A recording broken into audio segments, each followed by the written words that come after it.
பொதுமக்கள் கவனத்திற்கு தமிழக அரசு அறிவித்துள்ளபடி உங்கள் குடும்பத்தில் உள்ளவர்களுக்கு தலைவலி, சளி, இருமல், காய்ச்சல், வயிற்று வலி, வயிற்று போக்கு இருந்தால் தாங்களாக மருந்து கடைக்கு சென்று மருந்து மாத்திரை சிறப்பு வாங்கி பயன்படுத்தக்கூடாது. அது தவறு. தலைவலி, சளி, இருமல், காய்ச்சல், வயிற்று வலி, வயிற்று போக்கு இருப்பவர்கள் உடனே அரசு பொது மருத்துவமனைக்கு சென்று பொது பிரிவு மருத்துவர்களின் ஆலோசனை பெற்று மருத்துவர்கள் உங்கள் உடல்நிலை பரிசோதனை செய்து உங்கள் உடல்நிலைக்கு ஏற்ப என்ன மருந்து மாத்திரை சிறப்பு மருத்துவர்கள் எழுதி கொடுக்கிறாங்களோ அதைத்தான் பொதுமக்கள் பயன்படுத்த வேண்டும் தமிழ்நாடு அரசு அறிவித்துள்ளது. உங்கள் குடும்பத்தில் உள்ளவர்களுக்கு கண்ணரிப்பு, கண்வலி, கண்ணோய் இருந்தால் எந்த நேரம் கண்ணை கையை வச்சு கசக்க கூடாது. அது தவறு. கண்ணரிப்பு, கண்வலி, கண்ணோய் இருப்பவர்கள் தாங்களாக மருந்து கடைக்கு சென்று எனக்கு கண்ணரிப்பு, கண்வலி, கண்ணோய் இருக்குதுன்னு சொல்லி ஆயில்மெண்ட், சொட்டு மருந்து மாத்திரைகளை வாங்கி பயன்படுத்தக்கூடாது. அது தவறு. கண்ணரிப்பு, கண்வலி, கண்ணோய் இருப்பவர்கள் உடனே அரசு பொது மருத்துவமனைக்கு சென்று கண்ணோய் பிரிவு மருத்துவர்களின் ஆலோசனை பெற்று மருத்துவர்கள் உங்கள் கண்களை ஸ்கேன் பண்ணி பரிசோதனை செய்து அந்த நோய்க்கேற்ப என்ன ஆயில்மெண்ட், சொட்டு மருந்து மாத்திரைகளை மருத்துவர்கள் எழுதி கொடுக்கிறாங்களோ அதை தான் பொதுமக்கள் பயன்படுத்த வேண்டாம். கண்ணரிப்பு, கண்வலி, கண்ணோய் இருப்பவர்கள் முகத்தை தண்ணீர் ஊற்றி கழுவிய பிறகு தூய்மையான துண்டு டவல்களை கொண்டு முகத்தை துடைக்க வேண்டாம். நீங்கள் பயன்படுத்தின அந்த துண்டு டவல்களை உங்கள் குடும்பத்தில் உள்ளவர்கள் யாரும் பயன்படுத்தக்கூடாது. பாதுகாப்பாக இருக்க வேண்டும், கவனத்துடன் இருக்க வேண்டும், விழிப்புணர்வுடன் இருக்க வேண்டும், முகக்கவசம் அணிய வேண்டாம். புதுசா ஓபி சீட்டு உங்க பெயர் சொல்லி பதிவு செய்யும் வாங்கும் இடத்தில் உங்கள் பயன்பாட்டில் உள்ள செல் நம்பரை அங்கு பதிவு செய்யவோ. சோசியல் டிஸ்டன்ஸ், அதாவது சமூக இடைவெளி கடைபிடிக்க வேண்டும். பொதுமக்கள் பிளாஸ்டிக் கவர் மருத்துவமனைக்குள் எடுத்து செல்ல தமிழ்நாடு அரசு தடை செய்துள்ளது. மருத்துவமனைக்குள் பொதுமக்கள் உள்ள வரும்போது அனைவரும் முகக்கவசம் அணிய வேண்டாம். ஏன்னு கேட்டீங்கன்னா இது தமிழ்நாடு அரசு மருத்துவமனை, அரசு பொது மருத்துவமனை. உடல்நிலை சரியில்லாதவர்கள் அனைவரும் வந்து போற இடம். பொதுமக்கள் தாங்கள் தான் முன்னெச்சரிக்கையுடன், விழிப்புணர்வுடன், பாதுகாப்புடன், கவனத்துடன் முகக்கவசம் அணிய வேண்டாம்.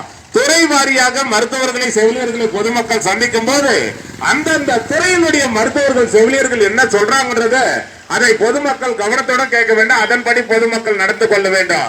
மருத்துவமனைக்குள் பொதுமக்கள் உள்ள வரும்போது மருத்துவமனையினுடைய செக்யூரிட்டி ஆபீசர்கள் என்ன சொல்றாங்கன்றத அதை பொதுமக்கள் கவனத்துடன் கேட்க வேண்டும். அதன்படி பொதுமக்கள் நடந்து கொள்ள வேண்டும். மருத்துவமனைக்கு வரும் பொதுமக்கள் சாப்பாடு, டிபன், காபி, ஜூஸ், பழம், பிஸ்கட்னு மருத்துவமனைக்குள் எடுத்துட்டு வந்து ஒரு இடத்துல உட்கார்ந்து சாப்பிடுறது தவறில்லை. சாப்பிட்ட பிறகு அந்த வேஸ்டேஜ்களை உட்கார்ந்து சாப்பிடுற இடத்துல போட்டு போயிருங்க, அதான் தவறு. சாப்பிட்ட பிறகு அந்த வேஸ்டேஜ்களை குப்பை தொட்டியில் போடவும். மருத்துவமனையை தூய்மையாக வைத்துக் கொள்ள அரசுக்கு பொதுமக்களுடைய ஒத்துழைப்பு தேவை. பாதுகாப்பா வாங்க, பாதுகாப்பா போங்க, கவனமா வாங்க, கவனமா போங்க, நிதானமா வாங்க, நிதானமா போங்க, பொறுமையா வாங்க, பொறுமையா போங்க. தமிழக அரசின் பன்னாட்டு திட்டத்தின் மக்களை தேடி மருத்துவ திட்டம் தமிழ்நாடு அரசு அறிவித்துள்ளது. அதன்படி வேலூர் அடுக்கம்பாறை அரசு மருத்துவக் கல்லூரி மருத்துவமனையில் மாதந்தோறும் 7ஆம் நம்பர் ஓபில சுகர் மாத்திரை, பிபி மாத்திரை வாங்கி சாப்பிடுறவங்களுக்கு மட்டும்தான் நான் சொல்றது. உங்க வீட்டினுடைய ரேஷன் அட்டை தமிழ்நாடு அரசு கொடுத்திருப்பாங்க, லேட்டஸ்டா ஸ்மார்ட் கார்டு. அந்த ஸ்மார்ட் கார்டு ஜெராக்ஸ் காப்பி உங்களுக்கு பயன்பாட்டு உள்ள செல் நம்பரை பதிவு செய்து 7ஆம் நம்பர் ஓபில கொடுத்து விட்டு சென்றீங்கன்னா உங்க வீட்டுக்கே சுகர் மாத்திரை, பிபி மாத்திரை வந்து சேர தமிழ்நாடு அரசு ஏற்பாடு செய்துள்ளது. அதுதான் மக்களை தேடி மருத்துவ திட்டம் தமிழ்நாடு அரசு அறிவித்துள்ளது. மாஸ்டர் ஹெல்த் செக்அப், அதாவது முழு உடல் பரிசோதனை மையம் வேலூர் அடுக்கம்பாறை அரசு மருத்துவக் கல்லூரி மருத்துவமனையில் சிறந்த முறையில் செயல்பட்டுக் கொண்டிருக்கின்றன. இந்த மாஸ்டர் ஹெல்த் செக்அப் செய்து கொள்ள வருபவர்களுக்கு துல்லியமாக, விரைவாக செயல்பட்ட அனைத்து ரிசல்ட்டுகளும் 2 நாட்களுக்குள் வழங்கப்படும்.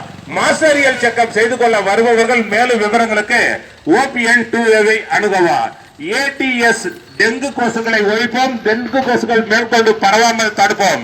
டெங்கு கொசுக்கள் உற்பத்தியாகும் இடங்கள் திறந்த மேல்நிலை தொட்டி, சிமெண்ட் தொட்டி, பெயிண்ட் டப்பா, ஆட்டுக்கள் உரல், பிளாஸ்டிக் பகட்டி, குடம், டப்பா. அது மட்டுமல்லாமல் தேங்காய் ஓடுகள், தேங்காய் இளநீர், பனநுங்கு வெட்டி சாப்பிட்டு மட்டைகளே, டயர்களே, பிளாஸ்டிக் வீட்டு அருகாமல போட்டிருப்பீங்க.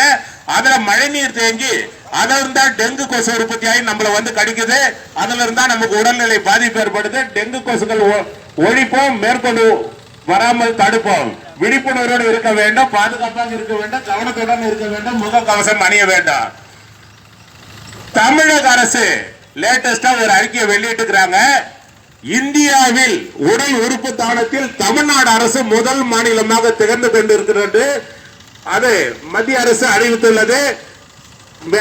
உடல் உறுப்பு தானம் செய்ய விருப்பம் உள்ளவர்கள் மேலும் விவரங்களுக்கு 9ஆம் நம்பர் ஓபி மெடிசின் ஓபி துறை மருத்துவரை அணுகினால் உடல் உறுப்பு தானம் தானாக முன் வந்து உடல் உறுப்பு தானம் பதிவு செய்ய 9ஆம் நம்பர் ஓபி பொது மருத்துவத்துறை மருத்துவரை அணுக வேண்டும். கண் தானம் செய்ய விருப்பம் உள்ளவர்கள் ஐ டிபார்ட்மெண்ட் மேல 10ஆம் நம்பர் ஓபி அந்த துறை மருத்துவரை அணுகினால் கண் தானம் பதிவு செய்ய மேலும் விவரங்களை அவங்களை அணுக வேண்டும். அதே போல ரத்த தானம் செய்ய முன் வருவர்கள் தானாக முன் வந்து பதிவு செய்ய வேண்டும். பிளட் பேங்க் ரத்த வங்கி துறை மருத்துவரை அணுகினால் ரத்த வங்கி பதிவு அதாவது ரத்த தானம் செய்து பதிவு செய்து கொள்ளலாம். இது தமிழ்நாடு அரசு மருத்துவமனை அரசு பொது மருத்துவமனை எல்லாம் இலவசமாக வழங்கப்படுகிறது. அதை பொதுமக்கள் பயன்படுத்திக் கொள்ளுமாறு தமிழ்நாடு அரசு சார்பாக வேலூர் அடுக்கம்பாறை அரசு மருத்துவக் கல்லூரி மருத்துவமனை சார்பாக பொதுமக்களை தாங்களை அன்போடு பண்போடு கனிவோடு வருக வருக என வரவேற்கிறோம்.